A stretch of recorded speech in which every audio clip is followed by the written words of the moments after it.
আমরা অনেকে সালাত আদায় করি, কিন্তু আমাদের মোটা দাগে হয়তোবা কেউ মুআমালাতগত পাপে আমরা জড়িয়ে আছি। মুআমালাত ভালো নয়, মানুষ আমার জবান দ্বারা কষ্ট পায়, আমার ক্ষমতা দ্বারা কষ্ট পায়, আমার হাত দ্বারা কষ্ট পায়, আমার লেনদেনে মানুষ কষ্ট পায়। অথবা আমি সব কিছু করছি কিন্তু আমি হারামের সাথে লিপ্ত আছি, হয়তোবা কোনো জেনা ব্যভিচারের সাথে লিপ্ত আছি, অথবা আমি হারাম খাবারের সাথে লিপ্ত আছি, সুদ ঘুষের সাথে লিপ্ত আছি, বিভিন্ন অর্থনৈতিক যে হারাম পন্থা আছে সেগুলোর সাথে আমি লিপ্ত আছি। অর্থাৎ আমরা প্রত্যেকেই এই 4 ধরনের পাপের মধ্যেই আমরা সীমাবদ্ধ। আল হেরা ইসলামিক মিডিয়া পাবনা, সত্যের সন্ধানে, সত্য প্রচারে ধ্বংস করে দিয়েছেন। এই যে পাপের একটা সাক্ষাৎ যে একটা প্রভাব, কোনো জাতি যখন পাপ করেছে, সামাজিকভাবে যখন পাপ করেছে, পাপ যখন পুরোপুরিভাবে ছড়িয়ে পড়েছে, আল্লাহ তাআলা ওই জাতিকে সাথে সাথে ধ্বংস করে দিয়েছেন, তাদের উপর আল্লাহ তাআলা আযাব নাযিল করেছেন। কিন্তু রাসূল সাল্লাল্লাহু আলাইহি ওয়াসাল্লামের উম্মত হওয়ার কারণে, রাসূলের দোয়ার কারণে আল্লাহ তাআলা আমাদেরকে হয়তোবা সমূলে ধ্বংস করছেন না। এই পাপের সবচেয়ে মারাত্মক এবং সবচেয়ে বড় প্রভাব হচ্ছে ইবাদতের স্বাদকে নষ্ট করে দেয়া। পাপ মানুষের ইবাদতের স্বাদকে নষ্ট করে দেয়। এর চেয়ে মারাত্মক এবং আত্মবিধ্বংসীমূলক পাপের কুপ্রভাব আর হয় না। আল্লাহ তাআলা আমাদেরকে মাটি দিয়ে সৃষ্টি করেছেন। আদম আলাইহিস সালাতু ওয়াস সালামকে আল্লাহ তাআলা মাটি দিয়ে সৃষ্টি করেছেন, পুরো মানব জাতিকে আল্লাহ তাআলা মাটি দিয়ে সৃষ্টি করেছেন। ওয়ালাকাদ খালাকনাল ইনসানা মিন সালসালিন কাল ফাখার। আল্লাহ তাআলা কোরআনের বিভিন্ন আয়াতে আমাদেরকে মাটি থেকে সৃষ্টি করার স্পষ্ট আয়াত বর্ণনা করেছেন। এই জন্য আমাদের শরীর যেহেতু মাটি দিয়ে তৈরি, আমাদের শারীরিক সুস্থতার জন্য, আমাদের শারীরিক অবকাঠামোর জন্য, সুস্থ থাকার জন্য, এই দেহকে টিকিয়ে রাখার জন্য এবং এই দেহকে সুস্থ রাখার জন্য আমাদের জন্য আল্লাহ তাআলা খাবার বরাদ্দ করেছেন কোথায় থেকে? মাটি থেকে। এই শরীর মাটি চায়, মাটি দিয়ে এই শরীর তৈরি, যার কারণে এই শরীরের খাবার কোথায় থেকে আসে? মাটি থেকে। যত প্রকারের ফল আছে, সবজি আছে, যত প্রকারের খাবার আছে, এর সব কিছুর উৎপত্তি হচ্ছে মাটি থেকে। আমার শরীর মাটি দিয়ে তৈরি, যার কারণে আমার খাবারটা আল্লাহ তাআলা কোথায় রেখেছেন? মাটিতেই রেখেছেন। কিন্তু এই যে হৃদয়, কলব, রূহ, এই রূহটা কিসের তৈরি? এর খাবার কোথায়? রূহ সম্পর্কে যখন রাসূল সাল্লাল্লাহু আলাইহি ওয়াসাল্লামকে জিজ্ঞাসা করা হলো, হে মুহাম্মদ বলো তো রূহ কী জিনিস? আল্লাহ তাআলা তখন মুহাম্মদ সাল্লাল্লাহু আলাইহি ওয়াসাল্লামকে বললেন, কুল, হে মুহাম্মদ আপনি বলে দিন, আর রূহ মিন আমরি রাব্বিক, রূহ হচ্ছে তোমার প্রতিপালকের পক্ষ থেকে একটা নির্দেশ মাত্র। অর্থাৎ আল্লাহ তাআলাও যখন আদম আলাইহিস সালাতু ওয়াস সালামকে সৃষ্টি করলেন, এরপর আল্লাহ তাআলা বলছেন ওয়া নাফাখনা ফীহি মির রূহিনা, আমরা তাদের হৃদয়ে, তার মধ্যে আমাদের রূহটা ফুঁকিয়ে দিলাম। অর্থাৎ রূহ এসেছে কোথায় থেকে? আসমান থেকে। রূহ এসেছে সরাসরি আসমান থেকে, এবং এর খাবারটা কোথায় আসে? আসমানে আসে। যিকরুল্লাহ, আল্লাহর জিকির, আল্লাহকে স্মরণ করা, ইবাদত করা, এটা হচ্ছে রূহের খাবার। আর শরীরের খাবার মাটি থেকেই আসে, আর রূহের খাবার আসমান থেকে আসে। যেই বান্দা যত পরিমাণে জিকির আজকার করে, যেই বান্দা যত ইবাদতে মশগুল থাকে, তার রূহটা তত সুস্থ থাকে। আমাদের শরীর যখন অসুস্থ হয়ে যায়, আমরা যখন রোগাক্রান্ত হয়ে যাই, তখন আমাদের জিহ্বার স্বাদটা নষ্ট হয়ে যায়।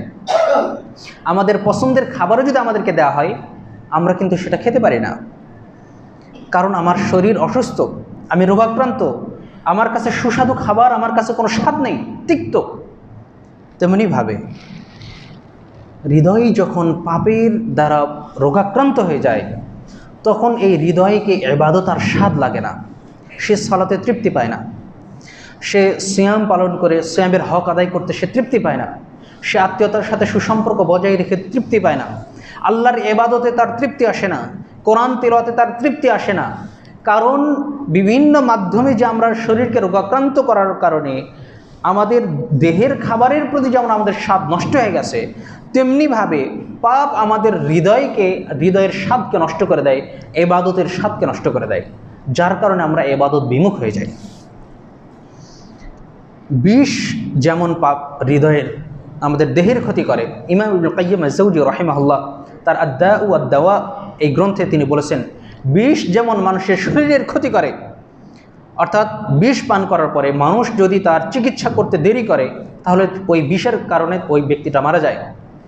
তেমনিভাবে বান্দা যখন কোনো পাপ কাজ করে, এই পাপ কাজ করার কারণে তার হৃদয়টা রোগাক্রান্ত হয়ে যায়, এই হৃদয়ের উপরে প্রভাব পড়ে।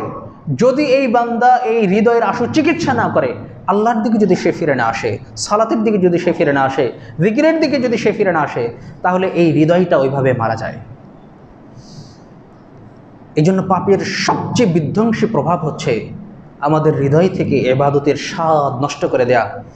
বিভিন্ন রোগ বালাই যেমন আমাদের শরীর থেকে জিহ্বার স্বাদকে নষ্ট করে দেয়, পাপ তেমনিভাবে হৃদয়ে প্রবেশ করে হৃদয়ের যে স্বাদ, হৃদয়ের যে ওই সালাতের মধ্যে তৃপ্তি পাওয়ার কথা ছিল, কোরআন তেলাওয়াতের মাঝে যে হৃদয়ের প্রশান্তির কথা ছিল, মসজিদে যে মানুষের জন্য তৃপ্তি ছিল, ওই তৃপ্তিকে নষ্ট করে দেয়, স্বাদকে নষ্ট করে দেয়, যার কারণে মানুষ ইবাদত বিমুখ হয়ে যায়, তাকে সালাত আদায় করতে ভালো লাগে না।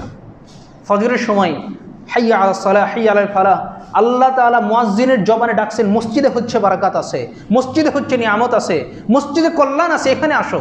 কিন্তু কথা মুরিদে আমরা ঘুমিয়ে থাকি, সালাতে আমরা আসি না, কারণ পাপের কারণে আমার হৃদয়ের ওই স্বাদটাকে নষ্ট করে দেওয়া হয়েছে।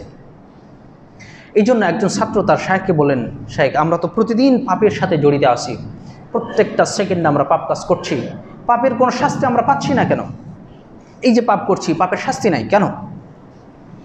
তখন ওই শিক্ষক বলছেন, ছাত্র শুনে রাখো, তোমাকে আমি কিছু প্রশ্ন করছি, এই প্রশ্নটা তুমি মিলিয়ে নাও। শিক্ষক বলছে, বাবা দেখো, কতদিন তুমি অব্যস্ততায় কাটিয়ে দাও, পুরো দিন তোমার সময় চলে যায়, কিন্তু এই পুরো দিনে আল্লাহর জিকির করার কি তোমার কোনো সুযোগ হয়? একটু অবসর সময় বসে আসো, জিকিরের কি তোমার জিহ্বা নড়ে? সুবহানাল্লাহ, আলহামদুলিল্লাহ, লা ইলাহা ইল্লাল্লাহ, আল্লাহর জিকির করার কি তোমার সুযোগ হয়? ও সেটা তো আমার সুযোগ হয় না। কত রাত তুমি নির্ঘুমিয়ে কাটিয়ে দিচ্ছ, গল্পগুজবে কাটিয়ে দিচ্ছ, তাহাজ্জুদ সালাতে দাঁড়িয়ে আল্লাহর সাথে কথা বলার যে তৃপ্তি, মোনাজাতের যে তৃপ্তি, আল্লাহ তাআলা শেষ আসমানে নেমে আসে বান্দাকে ডাকছে, তোমাকে ডাকছেন, সেই রবের সাথে কথা বলার যে তৃপ্তি আছে, তাহাজ্জুদ পড়ার যে তৃপ্তি আছে, এই তৃপ্তি কি তুমি অনুভব করতে পারো? এটাও তো আমার হয় না।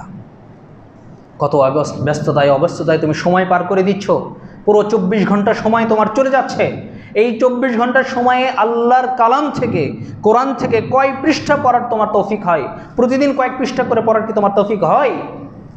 বলছে, শাইখ এটাও তো আমার হয় না, প্রতিদিন তো আমার তেলাওয়াত করাও হয় না। এরপরে তিনি বলছেন, কত ইবাদতের মৌসুম আছে, রমাদান মাস, শাওয়াল মাস, সাপ্তাহিক সিয়াম, মাসিক সিয়াম, শাবান মাস, এই মাসগুলোতে কি তোমার যথাযথভাবে ইবাদত করার তৌফিক হয়? বলছে, শাইখ এটাও তো আমার হয় না। তখন শিক্ষক বলছেন, হ্যাঁ ছাত্র শুনে রাখো, এটাই হচ্ছে পাপের সবচেয়ে বড় কুপ্রভাব।